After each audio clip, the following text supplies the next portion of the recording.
Hello friends, चलिए आज हम पढ़ने वाले हैं साधारण ब्याज। और ये साधारण ब्याज का पार्ट 7 है, ठीक है ना। 7 पार्ट है, यानी जब मूलधन अपने का ए बट्टा बी गुना हो जाए, है ना। इसका ये टॉपिक रहेगा, तो इसे कैसे निकालेंगे। तो चलिए समझते हैं, क्वेश्चन पढ़ते हैं। कोई धन साधारण ब्याज की वार्षिक दर से 5 वर्षों में अपने का 3/2 गुना हो जाता है, ब्याज की वार्षिक दर ज्ञात कीजिए, है ना। कहने का मतलब है कि कोई धन साधारण ब्याज की वार्षिक दर से 5 वर्ष में अपने का 3/2 गुना हो जाता है, तो ब्याज की वार्षिक दर ज्ञात कीजिए। देखिए, मिश्रित धन बराबर क्या होता है, मूलधन गुणा में a/b, है ना। जो ही क्वेश्चन में दे रखा है उसी के बेस पे ये लिखा है मैंने। मिश्रित धन बराबर क्या होता है, मूलधन गुणे में a/b। यानी अगर मिश्रित धन के नीचे अगर मैं मूलधन ले आता हूँ तो ये क्या हो जाएगा, मिश्रित धन अपॉन के मूलधन इक्वल में a/b। यानी क्वेश्चन में क्या दे रखा है कि 5 वर्ष में अपने का 3/2 गुना हो जाता है, यानी 3/2 गुना हो जाएगा। यानी मिश्रित धन की वैल्यू इसमें कितनी हो जाएगी, 3, और मूलधन की वैल्यू कितनी हो जाएगी, 2। यानी a इक्वल में बराबर के 3 और b इक्वल के बराबर में, यानी b इक्वल में 2। तो कहने का मतलब है ये a क्या है, ये मिश्रित धन दे रखा है, और b क्या है, ये मूलधन दे रखा है। और अगर मूलधन और मिश्रित धन दे रखा है, अगर हमें ऐसा ही निकालना हो तो कैसे निकालेंगे, सिंपल है। मिश्रित धन में से मूलधन घटा देंगे, यानी तो मिश्रित धन की वैल्यू कितनी दे रखी है, 3, और मूलधन की वैल्यू कितनी दे रखी है, 2। तो हमारा ऐसे ही निकल के आ गया। ऐसा ही कितना निकल के आ गया, 1 निकल के आ गया। यानी ऐसा ही को अगर हम लिखना चाहें तो कैसे लिख सकते हैं, a-v लिख सकते हैं। क्योंकि a-v इसलिए लिख सकते हैं क्योंकि a की वैल्यू कितनी दे रखी है, 3, और b की वैल्यू कितनी, 2 दे रखी है। क्योंकि a क्या है, इसमें मिश्रित धन है, और b क्या है, इसमें मूलधन है, तो a-v।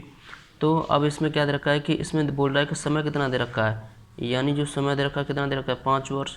तो हम इसे अब कैसे लिख सकते हैं, हम इसे कैसे लिख सकते हैं इस फॉर्मूले को, कि SI इक्वल में P गुणे में R गुणे में T अपॉन में 100। ये फार्मूला तो आप सभी को पता होगा, है ना, साधारण ब्याज का ये फार्मूला है। अब हम इस सवाल को सॉल्व करते हैं। SI की वैल्यू कितनी दे रखी है हमें, a-b दे रखी है, तो a-b लिख देंगे इक्वल में P कितना दे रखा है, यानी मूलधन कितना दे रखा है, मूलधन ये हमारा 2 दे रखा है, यानी मूलधन दे रखा है ये, मिश्रित धन दे रखा है, मूलधन कितना दे रखा है हमारा, मूलधन दे रखा है 2। तो 2 गुणे में R तो हमें निकालनी है, समय दे रखा है हमारा कितना, 5 वर्ष, अपॉन में 100। देखिए A की वैल्यू कितनी दे रखी है, 3 दे रखी है, B की वैल्यू कितनी है, 2 रखी है, ठीक है ना।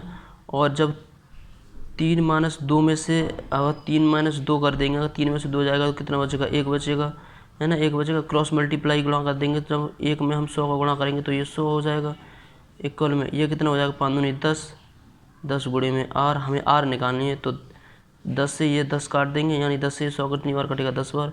तो R हमारी कितनी निकल आई, 10% निकल के आ गई, है ना।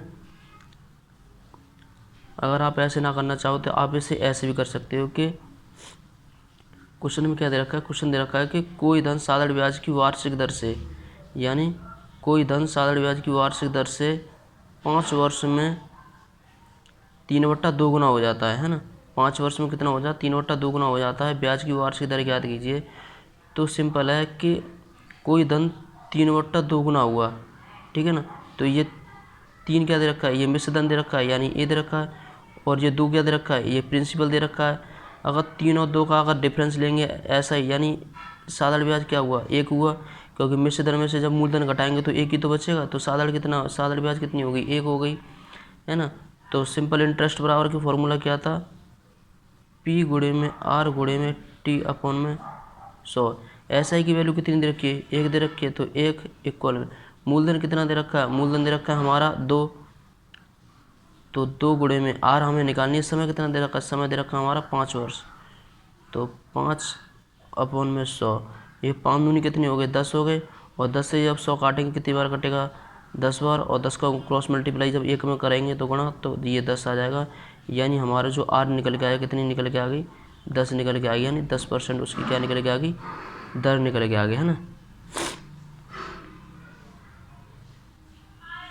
चलिए नेक्स्ट नेक्स्ट क्या कह रहा है क्वेश्चन, कि मोहन का धन 3 वर्ष में 6/5 गुना हो जाता है, तो उसकी दर ज्ञात कीजिए।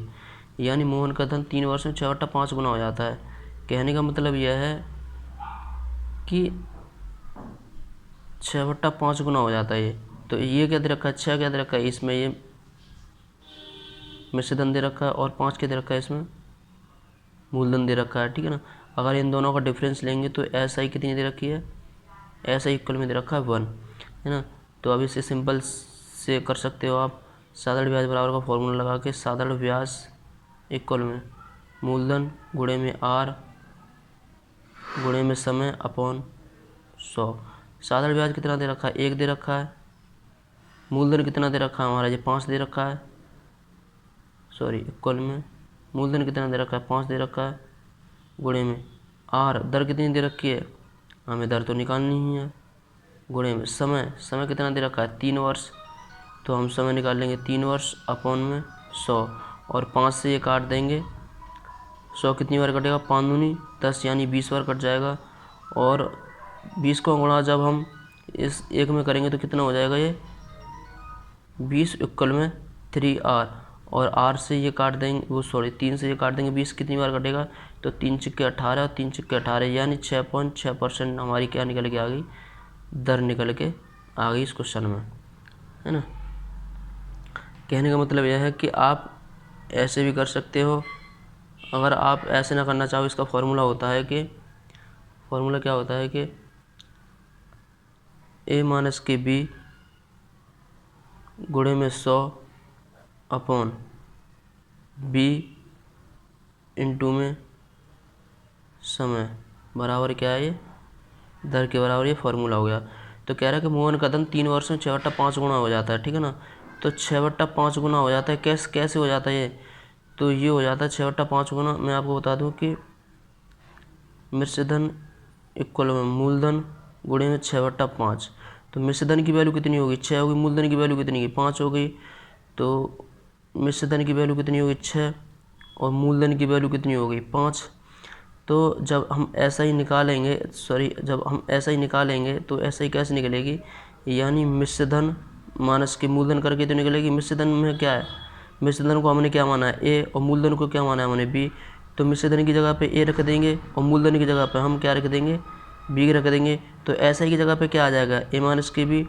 तो अब यहाँ पे वैल्यू रख देते हैं A माइनस के B की जगह पर। A की जगह पर वैल्यू कितनी दे रखी है, 6 दे रखी है, यानी A की वैल्यू 6 माइनस B की वैल्यू कितनी दे रखी है, 5।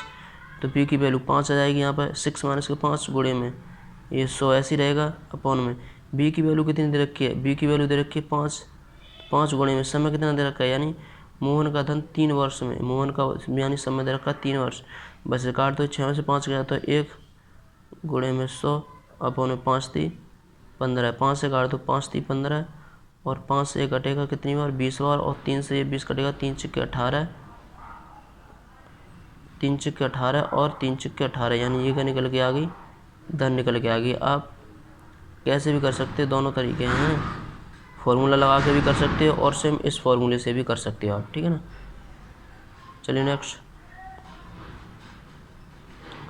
राहुल ने एक धनराशि साधारण ब्याज की वार्षिक दर पर उधार दी, वह 4 वर्ष में अपने की 9/8 गुना हो जाएगी, ब्याज की दर ज्ञात कीजिए। यानी कहने का मतलब यह है कि मिश्रधन इक्वल में मूलधन गुणे में ये हो जाएगी 9/8, यानी मिश्रधन की जो वैल्यू है कितनी दे रखी है, 9 दे रखी है, और मूलधन की वैल्यू जो कितनी दे रखी है, 8 दे रखी है, यानी मिश्रधन इक्वल में 9 और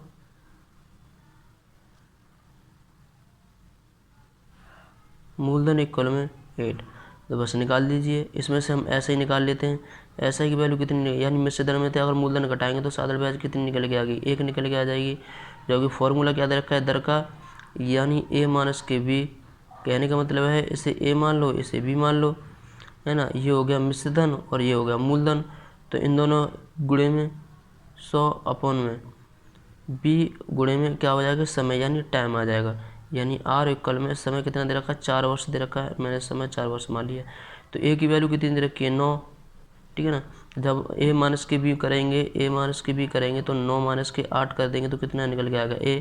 तो A माइनस B की वैल्यू कितनी निकल के आ जाएगी, 1 गुणे में 100 अपॉन में B की वैल्यू कितनी दे रखी है, B की वैल्यू दे रखी है 8, तो यहाँ 8 आ जाएगी, गुणे में समय कितना दे रखा है, 4 वर्ष, तो यहाँ 4 आ जाएगा, 4 से इसे काट दो, 4 से कटेगा 25 बार, और 8 से कटेगा 25 कितनी बार, 8 × 3 = 24, एक बचा 8 यानी दर की जो वैल्यू निकल के आ गई 3.1% निकल के आ गई दर आपकी, ठीक है ना।